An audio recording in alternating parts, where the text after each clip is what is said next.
Bonjour. Je voulais commencer par remercier Romain et Philippe de m'avoir invité. Mais aussi l'ensemble des intervenants avant moi. J'étais très heureux de les écouter. Et dire que je vais aller, en quelque sorte, dans la continuité de ce qu'a proposé Philippe, de ce qu'a dit, Philippe, mon ami Philippe, en proposant une sorte d'occurrence. Et cette occurrence, ça va être d'essayer de présenter l'œuvre, ou en tout cas des œuvres et des objets particuliers d'un artiste que j'admire, que j'aime, qui s'appelle Jean-Luc Moulin.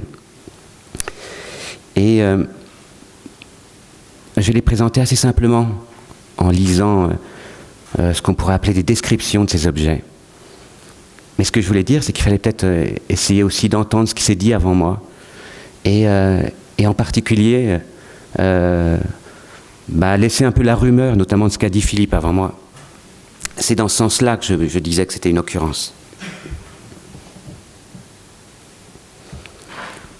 Alors il appartient à Jean-Luc Moulin d'avoir constitué une étonnante communauté d'objets. Et ces derniers ont pour la plupart été fabriqués un peu en marge de ses autres travaux, dans son atelier, à son domicile ou au cours de déplacements. Et ces objets sont faits à la main, à partir de ce qui nous entoure, ce que l'on récupère, achète ou ramasse. Il y aura des cailloux, des silex, des coquillages, os, casseroles, branches d'arbres, nœuds, cuillères, faux ongles, chaises, tuyaux en cuivre, barres métalliques, poupées, ficelles.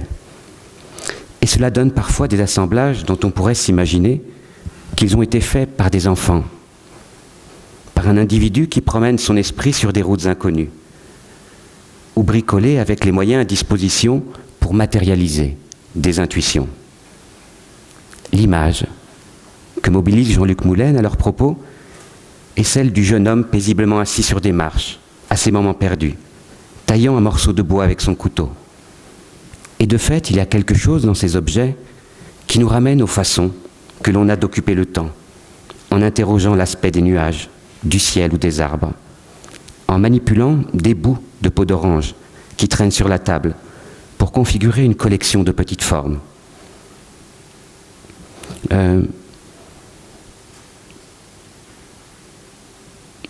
Comme toi, j'ai du mal à retrouver l'endroit que j'avais abandonné. Ça y est, je l'ai retrouvé. Ou alors en ramassant une branche, ou alors une pierre que l'on trouve remarquable, ou en arrangeant avec nos pieds des petits cailloux qui sont là devant nous pour décrire des figures que l'on finit par abandonner.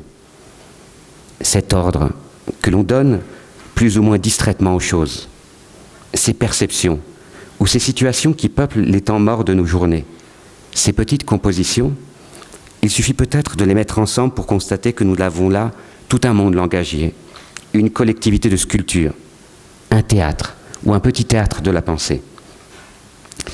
Mais ce qui frappe d'abord dans les objets de Jean-Luc Moulin, c'est leur statut indéterminé, qui nous renvoie entre autres à la tradition des cabinets de curiosité. Ils témoignent d'expériences et formulent des constats. Ils concrétisent des conjectures ou racontent d'étranges rêves. Ils résument ou singularisent les acquis d'une grammaire dans des formes qui, pour la plupart, tiennent dans nos mains. Si on y reconnaît un bestiaire, un mobilier, une collection d'outils, de modèles, d'instruments et d'armes dont l'usage est incertain, s'ils répondent à des problèmes de sculpture, ils apparaissent aussi comme de courts traités portant sur l'histoire, la géographie, la géométrie, l'architecture, la botanique ou l'anatomie. Car il y a une autre manière de raconter l'histoire ou de concevoir la géographie d'une région. Il y a une autre façon d'appréhender la géométrie ou d'envisager ce qu'est une abstraction. En réalité, Jean-Luc Moulin restitue les éléments premiers d'un alphabet, un inventaire de ses manières. Et il propose une table des matières en configurant toutes sortes de rapports possibles, circulaires et mobiles, à l'intérieur d'un espace, un triangle, dont les pôles sont l'homme, la nature et l'objet. Et dans cette table des matières, On reconnaît bien entendu des opérations expérimentées depuis plusieurs décennies dans son œuvre, mais on en découvre aussi des nouvelles. On découvre des figures, nœuds, sphères, cercles, trous, lignes, quadrilatères, polyèdres, points, impliquant des hypothèses formelles, spéculatives, sexuelles, amoureuses ou sociales. On découvre en réalité des formes qui entrent en rapport avec nos corps, avec l'espace, et surtout qui agissent immédiatement dans nos esprits. Alors c'est cet inventaire que j'ai partiellement essayé de restituer en m'attachant à la description de quelques objets parmi tous ceux qu'il propose. Et les descriptions qui se succèdent ici selon le principe du bon voisin correspondent ainsi à autant de notices, ou alors à de courtes méditations, ou à des chapitres qui sont à la fois clos sur eux-mêmes et ouverts. C'est ce que je caractérise comme des monades trouées. Et dans ce parcours, s'il s'agit évidemment pour moi d'expliciter la méthode de Jean-Luc Moulin, qui consiste d'abord à mélanger des ordres, des propriétés, des perceptions, des émotions ou des mondes, pour affirmer une forme, mon souci était surtout de reconstituer, ou plutôt d'esquisser une sorte de tableau. Autrement dit, on va rencontrer à travers chaque œuvre que je vais présenter une situation de la pensée. Et on obtient ainsi un ensemble d'objets et de relations potentielles que je vais tout simplement laisser à disposition. Alors il faudra me préciser si je déborde, mais je vais en présenter très peu. Et vous et nous abandonner avec ces objets. Le premier objet est cette étonnante sculpture, vous voyez, et dont le titre est « Seul au sommet ». Et elle a été faite en 2016. Et cet objet est l'une des rares sculptures figuratives de la collection que je voulais vous présenter, dont la forme, puérile, renvoie un peu au registre du trophée. Il s'agit en réalité d'une pièce illustrant les schèmes de la réussite ou de l'ascension sociale, mais sans doute aussi d'une sorte d'autoportrait comique de l'artiste, qui a l'air plutôt satisfait de tout ce qu'il a accompli. Au fond, Jean-Luc Moulin cherche à illustrer un lieu commun, mais pour le singulariser. On y découvre donc un petit personnage féminin, arrivé au sommet de la montagne, bien au-dessus des autres, et qui exhibe fièrement ses muscles à la collectivité. Mais il faut préciser que le socle sur lequel il se tient, la montagne, est de couleur bleue, et que le personnage est entièrement composé de petits coquillages, ce qui produit un effet d'inversion. On en conclut donc que si cette femme est bien arrivée au sommet, ce dernier se trouve paradoxalement tout en bas, dans un fond marin. Je veux dire que cette femme est bien tout en haut de ce grand rocher, mais la couleur de celui-ci et son corps en coquillage affirment manifestement autre chose, la ramenant en bas. En outre, de par son chromatisme et sa géométrie irrégulière, la montagne renvoie plutôt à une sorte de vague solide, abstraite. Et on remarque sur celle-ci qu'une vingtaine de gouttes de peinture montent comme autant de petits monticules. Et naturellement, cela est dû au fait que l'œuvre a été retournée pendant la durée du séchage, mise à l'envers, aggravant ainsi le malaise que l'on indiquait concernant les lois de la gravité. Alors, on connaît tous cette propriété du modèle pyramidal qui caractérise nos sociétés. Plus on monte et moins il y a de place en haut pour les autres. Et comme le dit si bien Jean-Christophe Bailly dans un entretien qui est apparu dans la célèbre revue des Générations, on prête moins souvent attention au moment de la descente qui nous conduit à la plaine, à du plat. Cette idée de la descente, dit-il, de la pente gravitaire, est souvent associée à une poétique de l'eau, au ruisseau, et finalement à la pluie qui tombe en s'éloignant le plus vite possible du point le plus haut. En bas, il y a non seulement de la place pour tout le monde, mais aussi suffisamment d'espace pour marcher.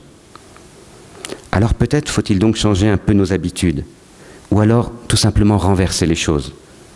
Préférer descendre dans le monde plutôt que monter.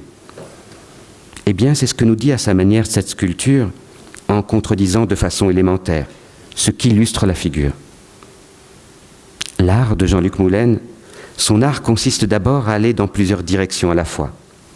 Et vous le voyez, il n'y a pas un, mais bien deux centres de gravité, deux bassins d'attraction, deux tendances paradoxales qui vont caractériser cette œuvre.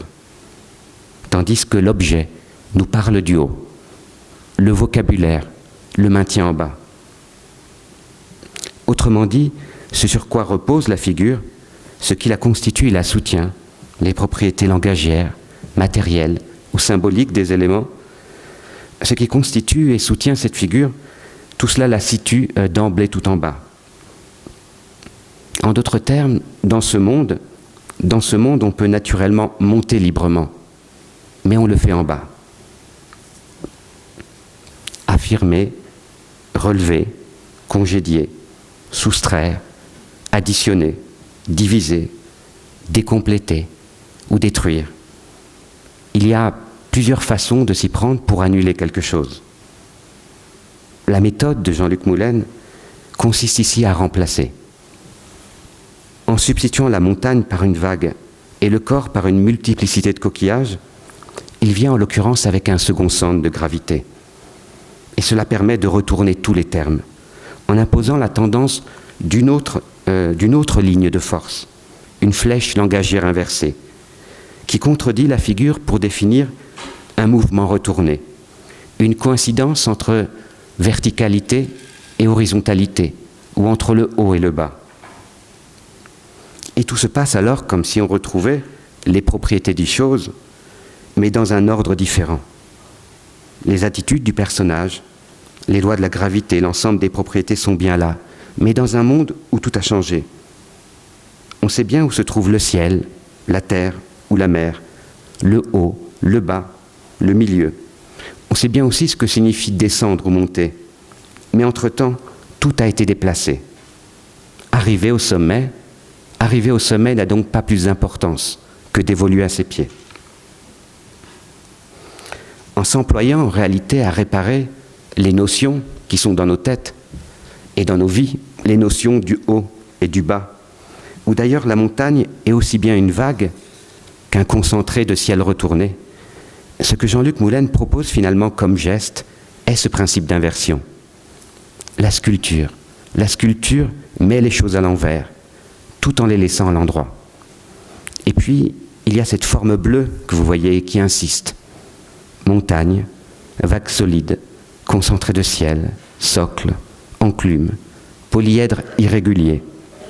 Une abstraction sur laquelle se tient debout, droite et fière, une femme en coquillage, au visage sérieux.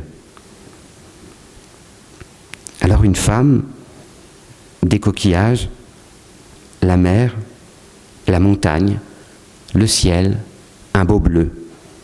Il y a quelque chose dans cette sculpture qui nous renvoie à une certaine idée sociale du bonheur, à un imaginaire du plaisir dont on reconnaît évidemment les géographies, et à ce qu'on caractérise de manière publicitaire comme étant le paradis.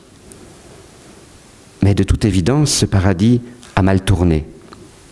Il est grotesque, inquiétant, il est même déformé. Le principe d'inversion ne concerne pas simplement le haut et le bas, le vertical et l'horizontal, mais aussi le phallique et le vaginal, le masculin et le féminin, le puéril et le sérieux, le solide et le liquide, la mer, la terre et le ciel. Tous les paramètres y sont retournés ou compensés. La stabilité des pôles d'opposition contestés et l'ensemble des vecteurs contredits pour donner cette situation perceptuelle. Le paradis, pour Jean-Luc Moulin, c'est l'égalité. Mais elle est matérialisée ici dans les termes d'une physique. Et elle est aimantée par un problème de géométrie. Comment faire ? Comment faire pour mobiliser le haut en bas ? Comment rendre compossible le mouvement du descendre et celui du monter ? Ou bien, pour le formuler autrement, à quoi peut bien ressembler une verticalité plate ? Eh bien, c'est finalement à ce type de problème que cherche à répondre cet objet.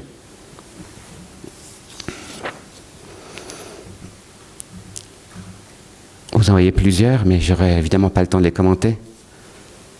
Je m'arrête à cette sculpture, à cet objet, dont le titre est Silver Puke, qui a été produit en 2016 et dont la traduction est vomi argenté. Il renvoie à ce titre, en réalité, à une expression qu'on connaît bien, à tous ceux qui sont nés avec une cuillère en argent dans la bouche. Et cet objet est constitué d'un service complet de 24 cuillères en argent, 12 cuillères à soupe et 12 à dessert, qui ont été noircies par le temps, ce qui leur confie cette propriété du couvert de famille précieux, que l'on finit généralement par abandonner dans un tiroir ou un placard. Assemblés par la tête, selon plusieurs mouvements rotatifs définissant une suite de spirales ordonnées, le tout constitue finalement une étonnante ossature sphérique qui se soutient presque d'elle-même. Les cuillères tiennent les unes aux autres par le biais de pâtes d'époxy. Et cette matière suggère un côté terreux, excrémentiel, organique, liant l'ossature, qui apparaît tout à la fois comme étant solide et délicate. Il faut préciser que les têtes de cuillères partent de l'intérieur vers l'extérieur, du centre vide de la sculpture sphérique vers le spectateur, de sorte qu'aux extrémités, les manches, qui servent aussi de support, de pied de la sculpture, éclatent vers le dehors, de manière presque agressive, ou du moins défensive. De loin, cet objet ressemble un peu à un étrange insecte métallique. Scintillant par endroits, il vous menace ou vous inquiète. Mais de près, il fait aussi penser à une sorte de nid, à une proposition architecturale régressive. Merveille obscène, bijoux de bibliothèque, production insensée d'un inventeur du dimanche, d'un enfant mal élevé, ou alors d'un aliéné, fragment d'une expérience ou d'une étude topologique, mais aussi court traité d'architecture, insectes, fétiches, sorts, vanité, sculpture. On ne sait pas trop de quoi il s'agit. Et en ce sens, l'objet nous ramène à la tradition des chambres de merveille, ou à ces créatures vaguement anthropomorphes composées d'ustensiles divers, que l'on découvre notamment dans les œuvres d'Edgar Allan Poe, ou alors de Franz Kafka. Mais à bien regarder ce défilé de cuillères nouées, ce défilé donc nous semble aussitôt familier. Et en effet, comme l'indique le titre de cette œuvre, qui renvoie explicitement à une indigestion, en ricochant au passage sur cette expression familière que j'évoquais, être né avec une cuillère en argent dans la bouche, quelle n'est pas notre surprise en constatant que Jean-Luc Moulin reproduit par sa composition l'intérieur d'un ventre. En enfilant successivement ces têtes de cuillère pour aboutir à une ligne irrégulière qu'il finit par enrouler, il décrit manifestement une sorte d'intestin, le squelette ou le squelette d'un appareil digestif, qu'il finit par enrouler. Tout se passe donc comme si, à force de porter la nourriture, les cuillères avaient fini par être elles-mêmes mangées, digérées, incorporées, témoignant d'un grand malaise dans le monde des objets. Ou plutôt à force d'entretenir des rapports au corps par contagion, prolongement ou hypothèse. Jean-Luc Moulin les engage tout à la fois dans un circuit alimentaire et les substitue aux intestins pour donner cette aberration. Et en un sens, il objective les conséquences de l'expression imagée que j'évoquais, mais pour la tordre et la déplacer. Alors vous voyez, l'opération qu'il effectue relève avant tout d'un court-circuit entre le langage, l'ustensile et le corps. Il restitue et condense la ligne digestive en un simple nouage de cuillère. En d'autres termes, il part de la cuillère ou de cette collection de cuillères pour y voir tout à la fois un aliment et un ventre. Et il faut avouer alors qu'on ne comprend plus très bien ce qui relève du dedans et ce qui relève du dehors, de l'intérieur et de l'extérieur, de l'intime ou d'un extime. Cet objet va matérialiser une intimité digestive intestinal, organique, en décrivant par ailleurs un espace qui se noue à l'intérieur et tend vers l'extérieur. C'est que finalement, pour voir à quoi ressemble exactement un ventre de riche, quoi de mieux que des cuillères en argent? Et puis aussi, quoi de mieux que de lui faire manger ces cuillères pour voir ce qui arrive? Eh bien, ce sont ces raccourcis imaginaires que Jean-Luc Moulin prend pour fabriquer une sorte de bijou excrémentiel, où une suite de cuillères semble se livrer à une cérémonie de l'anorexie.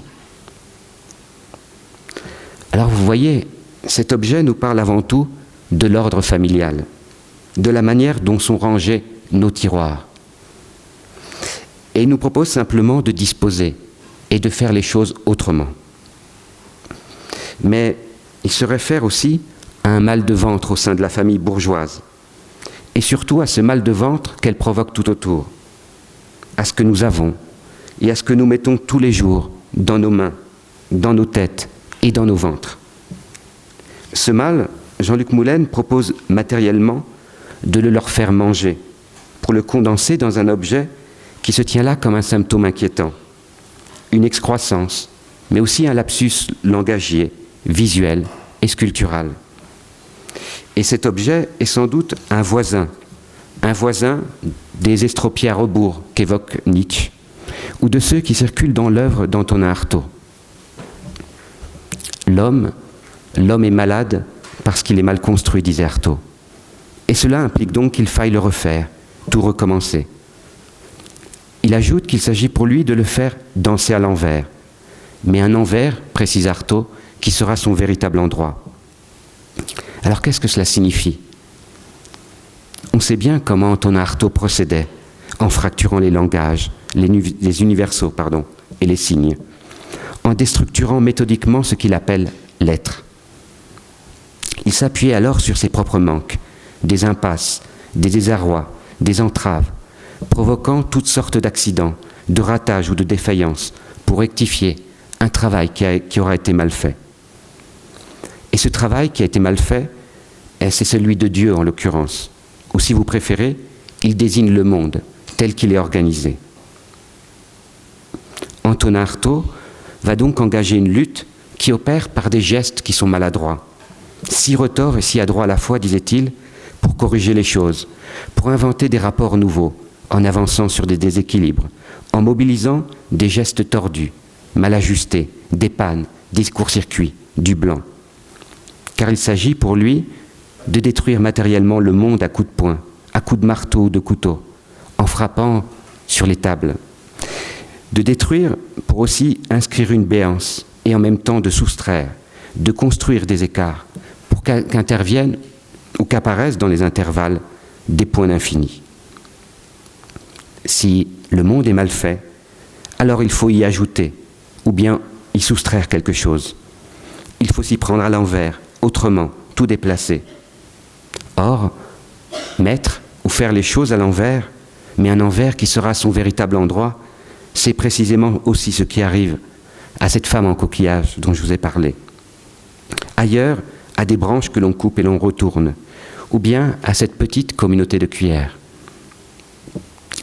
Si cet objet de Jean-Luc Moulin a de quoi, un peu, pas beaucoup, mais un peu inquiéter la famille bourgeoise, ce n'est pas uniquement parce qu'il suggère de lui faire manger des couverts, qui avaient probablement depuis longtemps envie de se venger. Ce n'est pas non plus parce qu'il rend compte d'une grève de ces objets et d'un principe d'organisation irrégulier. C'est tout simplement parce qu'il dérange. Il déplace d'abord la façon dont on a fait l'histoire de la bourgeoisie, en l'attrapant matériellement par cet autre bout qui est contigu et intime. Cet autre bout contigu et intime qu'est la cuillère en argent. Et avec elle surtout la façon dont on ordonne quotidiennement les choses et le monde. Mais c'est ensuite parce qu'il tord tout à la fois le langage, l'ustensile et l'anatomie pour les objectiver dans une géométrie.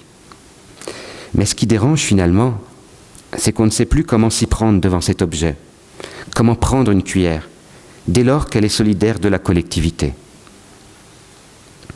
Il y a en effet une conséquence qui va caractériser la géométrie de cet objet, dont les manches tendus vers l'extérieur, nous sont adressés un à un.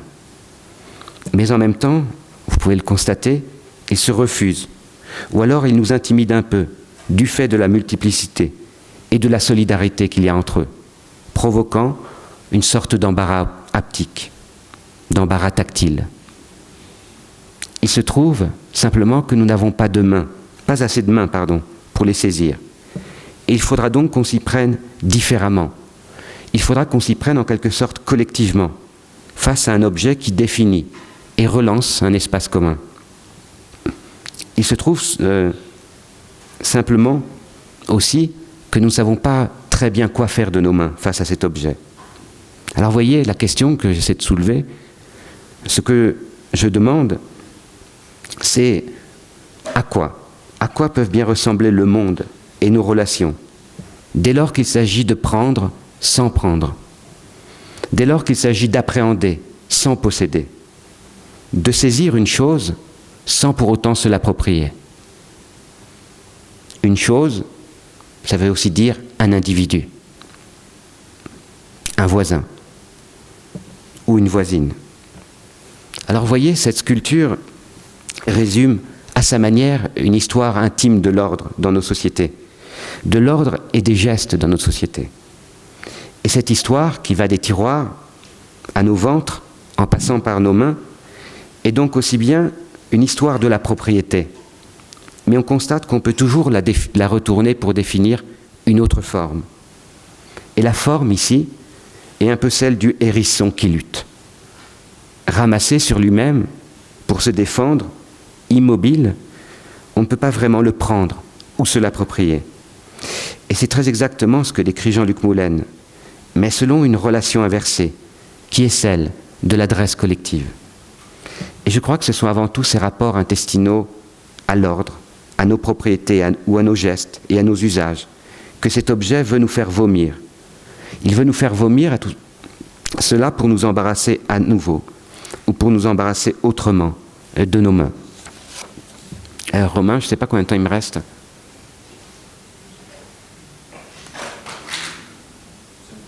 5 petites minutes. Je vais donc décrire un autre objet. Il vous plaît celui-là? J'en ai plein d'autres, mais je vais décrire celui-là.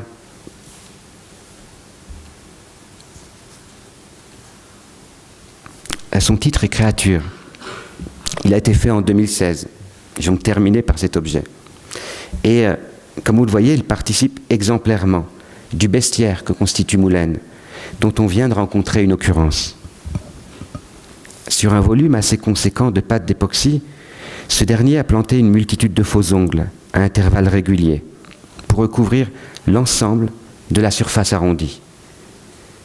Mais il faut préciser que les faux ongles translucides, tournés vers l'extérieur, respectent rigoureusement un ordre capillaire, si bien que cette chose nous apparaît comme étant peignée. Elle nous fait penser à un corail improbable, ou un organisme spongieux en forme de pierre, et qui renvoie à plusieurs univers. On ne sait pas trop s'il s'agit d'un personnage, d'un présentoir à parure excentrique, d'un bibelot qui est à la fois burlesque et obscène, si cet objet est terrestre, s'il est aquatique, ou s'il concrétise une angoisse. On peut dire en revanche qu'on s'en méfie. Par ailleurs, par bifurcation pathologique, nécessité défensive ou injonction décorative, ces attributs renvoient manifestement au salon de cosmétique, en associant donc par le biais d'un même élément et de la façon dont il disposait, faux ongles et cheveux, coiffure et manucure. Car l'œuvre a bien en elle quelque chose qui tient tout à la fois de la main et du peigne, dont on aurait ici un négatif ou une sorte de conséquence altérée, une image dissymétrique renversée. Et tels qu'ils sont conjugués, ces actants sont sans doute des objets en plus, ou alors des objets en moins, que cette œuvre suggère au produit. Mais tout ça pour dire finalement que l'œuvre de Moulin tient entièrement dans ce rapport, qui consiste à ordonner les ongles à la façon de cheveux, pour donner cet objet qui déconcerte. Il déconcerte, lui encore, par son aspect tactile. Si on est tenté de le toucher, comme on le ferait en présence d'un petit animal ou d'une curiosité. La rigidité des faux ongles et leur caractère agressif nous retiennent. Ils contrarient cette impulsion. Au fond, Jean-Luc Moulin propose là encore une situation haptique paradoxale.